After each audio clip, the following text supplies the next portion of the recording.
안녕하세요. 인스타 성형외과 대표원장 김명철입니다. 여러분 반갑습니다. 앞트임은 잘못하면 이미지가 확 변할 수가 있기 때문에 신중해야 합니다. 그래서 반드시 복원해야 하는 경우도 있죠. 하지만 무조건 복원이 정답일까요? 애초에 이런 상황 자체를 만들지 않는 것이 가장 좋겠지만 이미 앞트임을 했다면 내가 앞트임 복원을 해야 할 케이스인지 아니면 흉터 제거 성형만으로 해결할 수 있는지 궁금하시다면 이 영상 끝까지 시청해 주시기 바랍니다. 아참, 구독은 하셨죠? 우선 앞트임이라는 게 정확히 뭔지부터 알아볼까요? 앞트임은 눈앞이 막혀 있거나 또는 몽고주름이 심하게 만들어져 있거나 또는 미간이 너무 넓은 상황에서 미간을 적당한 수준으로 줄이면서 좁혀주면서 그리고 몽고주름도 개선시켜주면서 눈앞이 앞머리가 답답하게 막혀 있는 부분들을 해결하는 게 바로 앞트임입니다. 이 부분을 특화시켜서 위트임이라는 수술적인 어떤 그 개념으로 설명하는 것도 있지만 실제적으로 앞트임과 위트임은 거의 비슷한 수술이라고 생각하시면 됩니다. 단지 위쪽을 틀 것이냐 아니면은 그 가로로 안쪽을 틀 것이냐 어떤 그런 트는 방향에 따라서 앞트임과 위트임으로 나눠지는 거고요. 앞트임 수술은 눈 누오가 있으면은 이 누오가 보이지 않는 부분들을 보일 수 있게끔 터주는 거거든요. 보면 제 눈을 봤을 때 이 안쪽으로 이렇게 제가 잡아당겼죠. 그리고 실질적으로 우리가 환자 사진을 봤을 때 이 앞부분이 막혀 있는 부분들을 새로운 우리 앞머리 부분으로 설정을 하고 나서 이 누오부터 그 부분까지 이제 절개를 해서 실제적으로 이제 다 갈라냅니다. 그 다음에 새로운 앞머리와 그 다음에 우리 누오 사이를 이제 꼬매주죠. 그러면은 그만큼 단축되면서 앞머리가 터지면서 가까워지겠죠. 그리고 나머지 있는 부분들은 피부가 이제 바깥쪽으로 남아돕니다. 이 남아있는 피부들을 어느 정도 제거를 하고 그 다음에 약간 우글우글하는 그런 부분으로 남아있는 부분들은 요즘에 말하는 이제 리드래핑이라고 해서 우글거리는 피부를 평평하게 만들면서 다시 예쁘게 꼬매주는 방법이죠. 그래서 리드래핑 방법으로 보통은 앞트임 수술을 밑에 부분들을 우리가 봉합을 하게 되거든요. 실제적으로 앞 누오는 노출이 되고 또 위에 몽고주름은 개선이 되고 그리고 전체적으로 이 흉터가 밑에 흉터와 위의 흉터 자체가 약간 눈 앞머리의 경계선이거나 아니면 안쪽으로 말려 들어갈 수 있게끔 이제 수술이 진행되기 때문에 실제적으로 눈을 앞을 봤을 때 이 절개 부위 흉터가 보이지 않는 깔끔한 눈의 형태로 이제 마무리된다고 생각하면 될 거고요. 앞트임 복원 이 수술은 예전에 유튜브 채널 요즘 노빠꾸 탁재훈에 나왔던 연예인 강혜원 씨가 대표적인 복원 이미지가 확 달라졌던 거죠. 어떤 분들은 어려워 보인다고 좋아하지만 어떤 분들은 연예인인데 이미지가 너무 변해서 못 알아봤다는 반응도 있었습니다. 그렇다면 앞트임 복원을 할 때 어느 정도 해야 내 이미지를 크게 바꾸지 않으면서 자연스럽게 복원할 수 있을까요? 요즘에는 사실은 앞트임 복원을 해서 저희 병원에 찾아오는 분들이 간혹 있어요.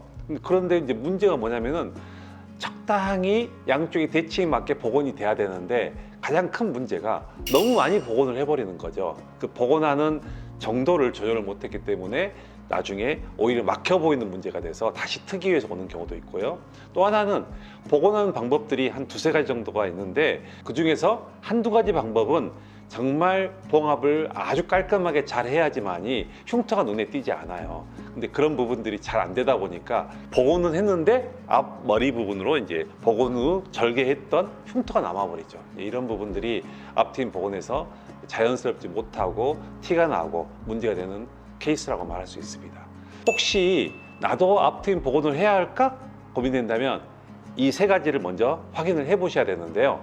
첫 번째로 트임이 너무 과하게 돼서 눈이 부자연스러워 보이는 경우, 두 번째로는 앞트임 때문에 인상이 너무 강해졌거나 어색한 경우, 세 번째로는 미용적인 이유가 아니라 앞트임 하고 나서 뭐 눈에 눈곱이 너무 심하게 낀다거나 또는 바람 불어오는데 눈이 시려워요. 시린 경우, 그리고 또 눈물이 너무 자주 나는 경우, 이렇게 일상생활에 불편할 정도 기능적으로 불편함이 생긴 경우, 이런 세 가지 경우인 경우가 바로 이제 앞트임 복원을 해야 할 케이스인데 이 세 가지 경우가 아니고 그냥 흉터만 심한 경우라면은 앞트임 복원은 필요가 없습니다. 그럴 경우에는 바로 앞트임 흉터 제거 성형이 더 적절한 경우인데요. 방금 말했듯이 흉터 제거 성형이 과연 언제 할 것이냐 이제 필요한 경우가 있는데요. 앞트임 복원을 고민한 분들 중에서는 사실 트임 자체보다는 앞트임 흉터 때문에 신경 쓰여서 오는 경우가 많거든요. 하지만 환자분들은 대부분 앞트임 흉터 제거 성형이라는 말 자체를 들어본 적이 없어요. 그래서 생소하죠. 실제로 많은 분들이 복원이 아닌 흉터 제거 성형만으로도 흉터가 충분히 해결이 되는데도 불구하고 타 병원에서는 흉터 성형 자체를 알지도 못하고 하지도 않고 아예 흉터가 있는 경우에는 복원을 하라고 말하기 때문에 환자분들은 그것들을 모르고 우리 다른 타 병원의 의료진이 제시했던 앞트임 복원만을 고려하는 경우가 많습니다. 과연 어떤 경우에 이러한 흉터 제거 성형이 필요할 것인가는 말씀드리자면, 첫 번째로 트임은 괜찮아요. 막을 필요가 없죠. 그렇지만 흉터가 신경 쓰이는 거죠. 앞머리 흉터가 주로 어디에 많이 쓰이냐면 이 앞 누호의 제일 안쪽 부위가 길쭉하게 아래로 길게 갈고리 같이 떨어지면서 그게 벌어집니다. 그게 가장 많이 쓰이죠. 그다음 두 번째로는 눈 밑에 쬐던 이 아래쪽에 있는 흉터가 또 길게 남는 경우가 있습니다. 그래서 이런 두 가지 부분들이 흉이 많이 남는 건 되는데요. 두 번째로는 앞트임 부위에 흉터도 남았고 주로 위쪽에 많이 남는데요. 또 아래쪽도 간혹 남는 경우가 있고 이렇게 돌출돼 보여가지고 실질적으로 흉같이 튀어나오면서 이렇게 흉터 조직이 불필요하게 남아있는 경우가 있습니다. 이런 경우에는 그 부분이 또 제거가 돼야 되거든요. 그래서 이 두 가지 경우가 흉터 제거 수술이 필요한 케이스라고 설명드릴 수 있을 겁니다. 이분 같은 경우는 오른쪽 부위가 앞트임에 심하게 흉터가 벌어져 있죠. 그래서 가장 문제되는 게 이 벌어진 흉터입니다. 벌어진 흉터. 그래서 지금 우리가 어떻게 수술을 하냐면은 기본적으로 이 흉터의 이 벌어진 부분들을 제거를 합니다. 제거를 하고요. 그 다음에 우리가 문제가 되는 부위가 이 안쪽으로 이 바깥쪽에 있는 피부가 바짝 들어와서 붙여야 되고, 그 다음에 이 벌어진 부위를 꼬맸을 때 이 꼬매진 흉터가 최대한 앞머리 부분에 안쪽으로 들어가야 되기 때문에 최대한으로 이 눈 앞머리 부분의 꼭지점 부위를 박리를 많이 잘 해줍니다. 그리고 마찬가지로 바깥쪽 부위의 피부도 충분히 늘어나서 안쪽으로 들어와야 되기 때문에 바깥쪽 부위도 충분히 박리를 해주거든요. 그래서 이 바깥쪽 피부를 이 안쪽으로 잡아당겨서 피부 안쪽에서 충분히 녹지 않는 실로 봉합을 해주고 나서 틈이 벌어지지 않을 만큼 깔끔하게 봉합하고 바깥쪽 피부는 다시 일일이 우리가 피부 봉합을 하는 거죠. 그리고 이 환자분 같은 경우에는 여기 위에 있는 피부, 이 위에 있는 피부가 도구이어입니다. 이제 도구이어도 마찬가지로 깨끗하게 정리를 해드려야지만이 이 라인이 연결되면서 앞머리 부분이 연결되는 부분도 해결되겠죠. 지금 눈을 감았을 때도 보시면 뚜렷하게 이 흉터가 보이죠. 수술을 하고 나서 이 부분이 제거됐고요. 도구이어 제거됐고, 그 다음에 이 부분이 안으로 붙으면서 벌어졌던 흉이 없어졌죠. 그 다음에 이걸 눈을 감았을 때 또 눈에 이게 결과가 확실하게 보이는데, 눈을 감은 상태에서도 이 부분이 깨끗하게 벌어진 게 다 봉합이 된 상태입니다. 마찬가지로 이 위쪽 도구여도 해결된 상태고요. 그래서 이게 바로 흉터 성형 전후 모습을 제가 보여드린 겁니다. 그래서 실제적으로 대부분의 성형외과에서는 벌어진 흉을 막기 위해서 아예 이만큼을 막아버리는, 복원을 하게 되면 무조건 흉터는 안쪽으로 제거가 되거든요. 제거되면서 안으로 말려 들어오기 때문에 이 흉이 없어지거든요. 그래서 이 흉터 제거를 위해서 타 병원에서는 다 모든 원장들이, 의료진들이 흉터 성형이 아닌 앞트임 복원을 설명을 하고 있다는 거죠.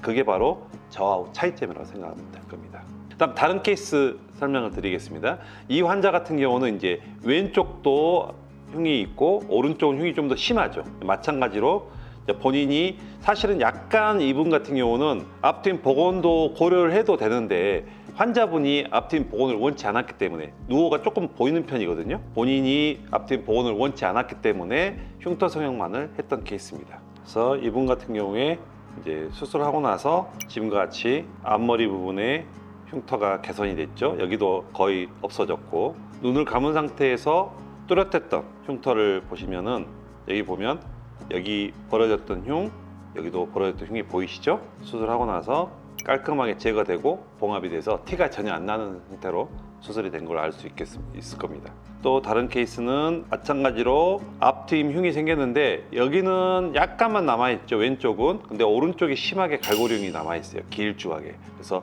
이 부분이랑 이 부분을 지금 개선을 원해서 이제 오셨고요. 마찬가지로 눈을 감았을 때도 보시면 심하게 갈고리흉이 보이고 여기도 갈고리흉이 보이시죠? 가장 많은 케이스입니다, 갈고리 흉터 케이스가. 수술을 마찬가지로 진행을 했죠.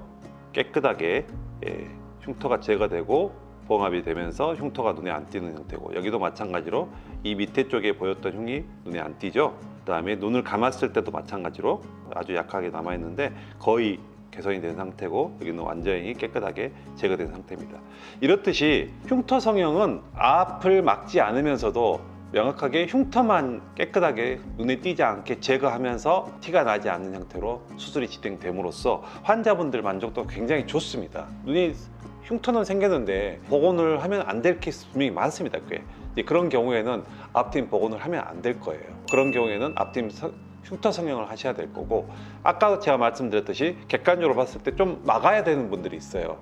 좀 과해, 거기다가 흉터까지 생겼어. 그런 경우는 당연히 복원을 하셔야 됩니다. 복원을 하면 앞도 막아지면서 흉터도 같이 개선될 수 있는 거죠. 그래서 이런 부분들이 전문가적인 어떤 그런 잣대도 있어야 되고, 저희들이 어떤 그런 기준도 있어야 되고요. 환자분이 생각했을 때 내가 앞을 막아야 될 것이냐, 아니면 더 이상 막지 않고 흉터만 제거할 것인가는 본인이 또 판단하면 또 어느 정도 충분히 그것도 판단할 수 있을 겁니다. 그래서 그런 기준으로 이 흉터 성형을 생각하시면 좋을 것 같습니다.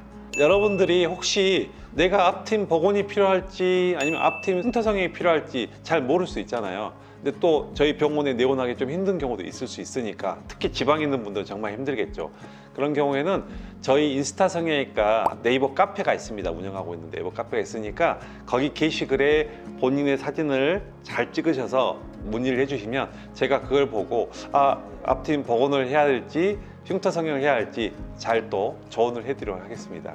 이상으로 오늘 앞트임 흉터 성형에 대해서 안내해 드리고 설명을 드렸습니다. 감사합니다.